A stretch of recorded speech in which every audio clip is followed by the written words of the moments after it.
Welcome to another Bucket commentary video. In this video, we'll be giving me analysis and impression on the Intel Core Ultra 3 mobile launch and basically reviews, and on top of the AMD Ryzen 7 9850X3D basically launch and review summary, and as well as why there are some am5 CPU blowing up for some unknown reason, and the damn it, or like basically let's all start talking about it. So first, Intel. In the more interesting topic of this video, likely Intel Core Ultra Gen 3 mobile SKU, quite a majority of them is, yes, I agree, this is revolutionary, pretty good, as this is Intel Core Ultra 3rd generation finally getting rid of all the old legacy Intel reputation of poor efficiency, poor performance, and as well as with the integrated graphics on these laptops on iGPUs are useless, and basically all they're good for is display. And actually the iGPU for the the X SKUs are actually capable of playing your AAA titles at 60 FPS or esport titles at pretty high refresh rate for the ones that do actually go the intend out title to be high refresh rate. And as well for the people that even wants even more high frame rate on their iGPU, Intel has also implemented their discrete graphics card frame generation, AI frame generation called Intel XeSS 3 onto the iGPU. So voila, you can also get more frame, but they're going to be AI generated.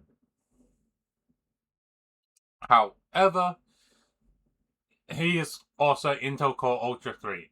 Another POM, however, still doesn't fix the naming SKU POM.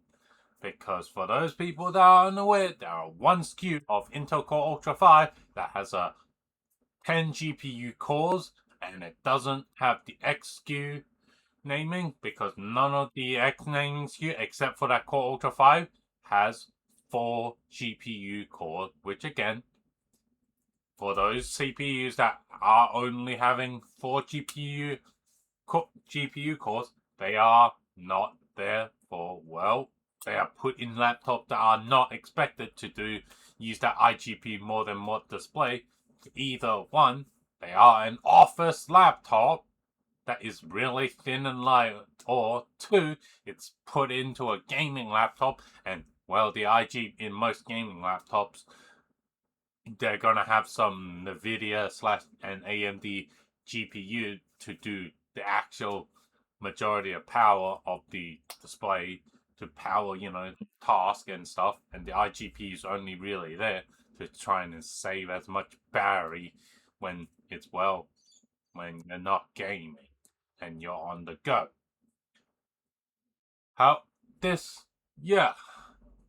And this follows up onto the next poem I have with Intel Core Ultra 3rd generation mobile launch and the reviews. Some reviewers / hot freaking on launch and be like, this is a really complete revolution, in saying that this is on par with like what we would probably a lot of people like are fully aware of, the Apple Silicon M series silicon. I'm like, no, tech media that are trying to pump the dumbness of basically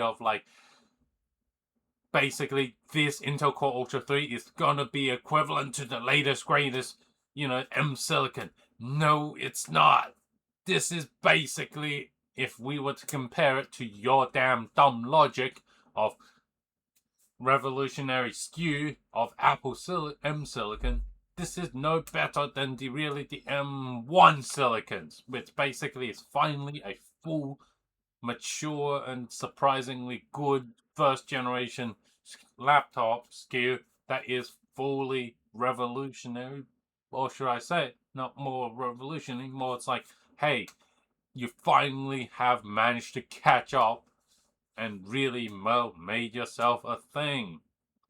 So yeah, harsh for viewers of this channel, for those people that think for some reason it's like this is gonna be some revolutionary. No, it's not. Do not go buy Intel Core Ultra 3 mobile CPU laptop CPU thinking it's gonna be really revolutionary. No, it's not. It in fact all these tech media that have overhyped these freaking damn CPUs that this launch and in their reviews have fucking is right now damaging the Intel Core Ultra 3 goodwill and a lot of good work that Intel has put up in and has done. Now, on to the next topic, and that is the AMD Ryzen 7 9850X3D launch. This CPU basically is an out-of-box higher clock speed out-of-box, and when you turn on, the AMD auto overclocking PBO feature, well, congratulations, you have a higher clock speed to go base on. Other than that, also comes with a higher price that the CPU comes with. And basically, most people have found that this is basically a 9850X3D with more higher clock speed, and that's it.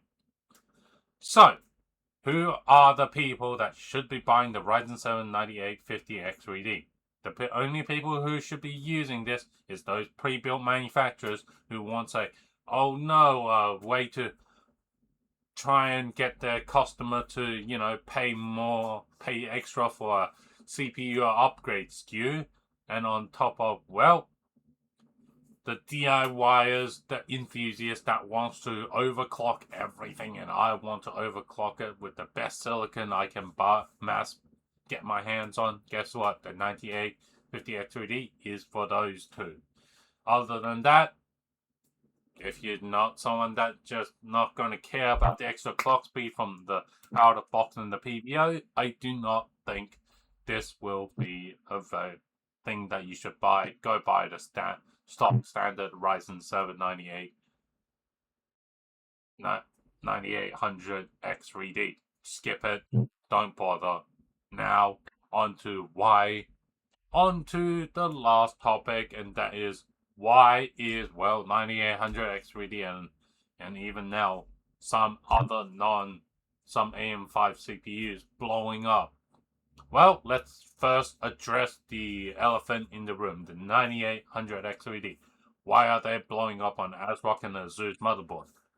My speculation is basically there's an issue with ASRock and Asus. They all share the same parent company, Pegatron Electronics, and I bet you it's something that Pegatron Electronics have fucked up on in design, either in the motherboard or in the BIOS fundamentally. Which is still a carry on from the 2025 issue, and that Asus and basically ASRock be like, yeah, we can't fix Pegatron, our parent company, electronics problem, and yeah. However, if you are someone that are like, oh, I want to buy an am5 CPU and 9800 X3 and am5, basically any am5 CPU, and you're scared of it, guess what? Okay. If you're scared of your CPU still blowing up, well, you just got the two brands that you avoid. Don't buy an ASRock, don't buy an Asus motherboard. The other motherboard vendors seem to have able to, fix this problem within 2025 time period, and only these two brands have still carry on this am5 CPU blow up problem, as well as, again, with 2026, do I think ASRock is going to fix these problems? No. From what I heard in the rumor mill, that the accounting department in ASRock and Asus have universally said they are basically, it's cheaper for us to go compensate our customers that have a dead motherboard or dead CPU during the warranty period.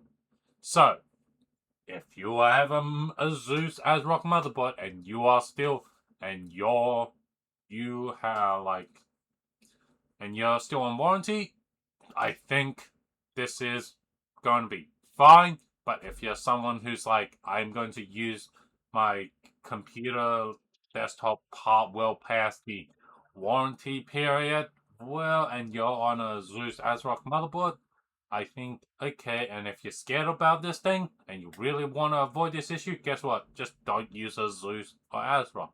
Go buy a new motherboard. And hopefully your CPU hasn't degraded to a point where it will blow up even on the other than the motherboards. Or if you're, which is, that's the best case scenario. Worst case scenario, you go buy another motherboard not from Asus ASRock and new Ryzen 7, new am5 CPU. Okay. Anyway, this brings the end to another Bucket commentary video. If you like the videos, do the typical comment, share, subscribe to help this video get into the YouTube or content algorithm. And I'll see you guys in the next video.